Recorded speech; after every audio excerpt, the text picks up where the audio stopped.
Yayi bafethu kuMadlanga Commission kuya kunaba ibalithanga iMadlanga Commission. Namhlanje kuvela igama elitsha lika Deputy President wethu uPaul Mashatile. Paul Mashatile uvela phansi kwetestimony kaSejin Nkosi bokulilanga lakhe lokugqibela ke namhlanje apho uSejin Nkosi esithi khona uKat Matlala uthe kuye uSejin Nkosi into ba uzawuyodibana no Paul Mashatile xa kegqibile ufuna ukudibana noShadrack Sibiya uGeneral Shadrack Sibiya. So sekephendulile ke uPaul Mashatile uthi akazani nalonto leyo and during elo xesha bathetha ngalo wayengekho kwalapha eMzantsi Afrika. So into engathi njalo kodwa wathi uzawucooperate necommission uba bayamdinga for uba azoclarifya lonto ezothole sezivele ngegama lakhe hayi angeza ngaphambili. Kukuthi xa beqale ekuseni namhlanje baqale net apho uSejin Nkosi wayetheni ukudibana kwakhe noMatlala kwakukuthi uGeneral Shadrack Sibiya wayemthuma into bayomlanda downstairs. So bake bayithatha nje la mcimbi lowana. Hayini bafethu nitheni samamela ba enhlekithini lento yabantu sekubizwa no Deputy President bethu nje kuMadlanga Commission. Hayi kanti andilate. Kwavela into ba ubani yakhumbula last week kukhona apho ke kwavela khona igama lomnye wabantu abasebenzi beSABC kwangathi bathola ngoba bongaba baphana ngefoni number kaMusa Khawule apha kwimigulukudu le wabuza uSejin Nkosi ngalonto leyo wathi hayi ayikho into enjalo kwaze kwathiwa futhi akasukuphile ncamo ulithengile igama lika Musa Khawule uzithengile ifoni number zika Musa Khawule hayi wayiphika yena lonto leyo into ba yikho njalo hayi ke niyayazi Mosi Madlanga Commission injani ize nento ebhaliwe beze neza chats ncam apho zifunwa khona into bezinumber ezi uphisana ngazo uNatasha Phiri xa kegqiba kuphisana ngazo kukhona nalapha esithi khona sis awutsho noba danki then ke ngokalandele athi hayi i-token of appreciation yami ndingayithumela njani aendaphe ethumele ke ngoku bu-500 so akathe ngathi inyoba bokuyi-cash send ka-absa ke waze wamxelela into yoba ayikhiphe njani loo mali leyo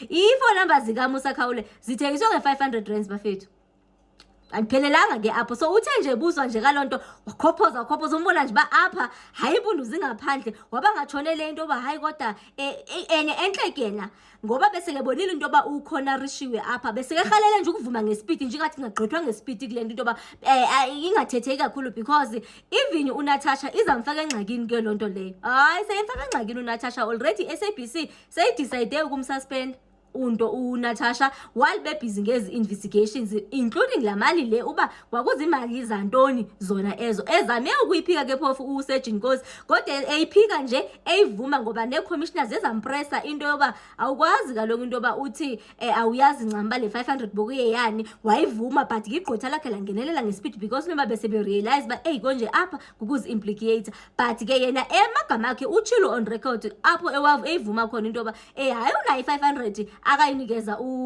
uNatasha siyazi ke izawuthini ke uzala nkomoni ke kwicala kaNatasha ingaphelelanga apho bafethu ngicela ndese ngiqoshelisa nje ezininzi kuya kule video nizawukhumbula Mosi into yoba elixesha uGeneral Nhlanhla Mkhwanazi eku-ad-hoc committee kunezinto akazithethile in fact kunala ncwadi akaye wayikhipha le ncwadi yincwadi yomnye womuntu oyibhantinti ebelihlala noKat Matlala esiseleni so uKat Matlala bekemane ebhodla apha kulo so libhale ileta lihalela balo leta mayize ibe iyafikelela noba koGeneral Nhlanhla Mkhwanazi yaze yabe yafika ileta yakhona iye yaba nezitholo ezithi uMinister Senzo Mchunu namagqwetha wakhe baba nayo into mane ecelana noKat Matlala into yoba makabhali affidavit ethi ayimazi ekhanyela uMinister Senzo Mchunu so ikhona ke ngokulonto leyo.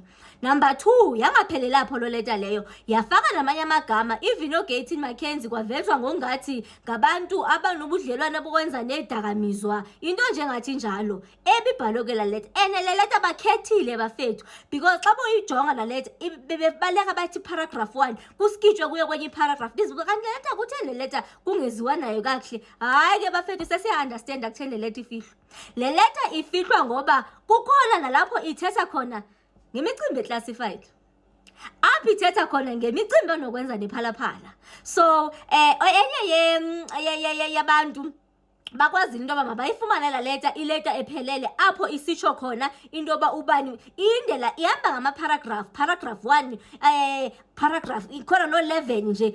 So kuparagraph 1 uzabe ethetha ngento ethile, paragraph 2 abethetha eze ngazo. So kukhona apho ithetha khona ke ngoku ngoMorgan Maumela. uMorgan Maumela le leta ithi uKate Madlala wamxelela into yoba uClose unobudlelwana noMorgan Maumela, and laa nto yasethembisa hospital hayi bapopha nje imali enintsana phaya. uMorgan Maumela ongumtshana kaPresident Cyril Ramaphosa, though uPresident eyiphika kutsho ileta kutsho mna, though uPresident eyiphika laa nto leyana kwanye nini noTibo Tashi wake kwakhona mos laa video yayilikhiwe apho uPresident ebonakala edlula kwaMorgan Maumela, waziphendulela uPresident wathi hayi yena wayezithathela nje woku nani according to la leta leyana. And laa mntu wathi uprepared into yoba atestifye, so ukwenzela uba sive into yoba from the horse's mouth, but kwakuthi into seyiyavala. So in as much as bezamile, and nizawukhumbula futhi ngaphezulu ikhona enye witness yayike yafuna ukuza yaze yalila futhi ne ifuna ukutestifya ku-ADCO committee. Qha into yakhona kuthe xa kuthetha ingathi inama-classified information hayi bamalela yakhona nje into yakhona. Ndazibuza uba ibe yintoni lento bebengafuni into beyithethe. So kuye kuvela kancinci into yoba zikhona ezinye zezinto bebengafuni into yoba mazibe exposed sizazi, bebemane nje bethini befihla under the carpet. Hayi ke bafethu ayiphelelanga ngapho. uSergeant Nkosi ngosinzabaleni sithi gqabagqaba ndixamale ndikhumbula ndiphinde ndibalekele ngapha. uSergeant Nkosi nje kula micimbi enokwenza nama-385,000 awayefunyenwe kwisefu zakhe wabuzwa nangayo. Hayini bafethu asikwazi kaloku ungathethi malunga nala mcimbi lo la evidence eyisubmithwe ngumntungwa uGeneral Dumisani Khumalo, apho ephuma ephethe khona uqhewu uyena uSergeant Nkosi ephuma kwaKatiso Molefe. Hayi bona la mcimbi lo akuthethiwe ngawo. uSergeant Nkosi ezafuna ukuhlala enyaleni athi hayi kwakunokwenza ne-helmet. Hayi bokuze kuthiwa kuthwele ebheki ngendlela ishape ebonakala ngakhona akubonakali bu-helmet pha. Yile kaloku sasiyicingela thina into yoba kwakukhona nje into yokuthenga pha. Wayento yoba wayecollector, ndithi kwake kwatshiwa amahememe into yoba nguye umntu bekecollectela nano-General Shadrack Sibiya. Hayi ke ngokugqibela kwethu ngoko sasinento ethi noba wayeyokoleka. Hayi yena ufuna ukuthi nje hayi kwakunama-helmet kwakunani, but xa uyibona ibhegi yakhona i-helmet mosimafethu nizayibayazi into nje roundani i-helmet, but nje hayi uthi nje kwakune-helmet. So nje i-testimony yakhe ibe nento ezifana naleyo, but babe ii-commissioners zabe zimenze awe into yoba le nto kasixelela yona uSergeant Nkosi yinganekwane. So nje i-testimony kaSergeant Nkosi iqhube nje into efana naleyo. So nje sizamane nje sisithi gqabagqaba apho nalapho simane sikhumbula khona. Hayi ke ziyathathana ke noDelini bayathathana ngapha i-leader ye-PA uGayton McKenzie. uGayton McKenzie ngapho uthathana noGeneral Nhlanhla Mkhwanazi into yoba beke-disappointed xa ke siva uGeneral Nhlanhla Mkhwanazi ngathi naye ufuna ukumeyamanisa nabantu abangekho right nje yena bekemthanda uGeneral Nhlanhla Mkhwanazi. Hey yililiyele bafethu. Hayi ndiyanixelela kuzaya kuqhaqheka kuzaya kukhanya. Bona ngoku xa kuthiwa nje abantu bayatshilelwa, hayi bafethu right now abantu bayatshilelwa, because mna bengalindelanga into yoba kuyo yonke le Nuva Dam sizava igama likaPaul Mashatile. Ukubona kaloku uyithothosi mos niyambona naxa nyathela ukuchula ukunyathela. So mna truly speaking ne ndinayo mos yabazi noDidi Mabuza sinayo at the back of our mind into yoba kodwa ezazi msulwa, kodwa ndilindelanga into yoba anga-associatwa nabantu abanje, but ke sekayevelile wayikhanyela into efana naleyo.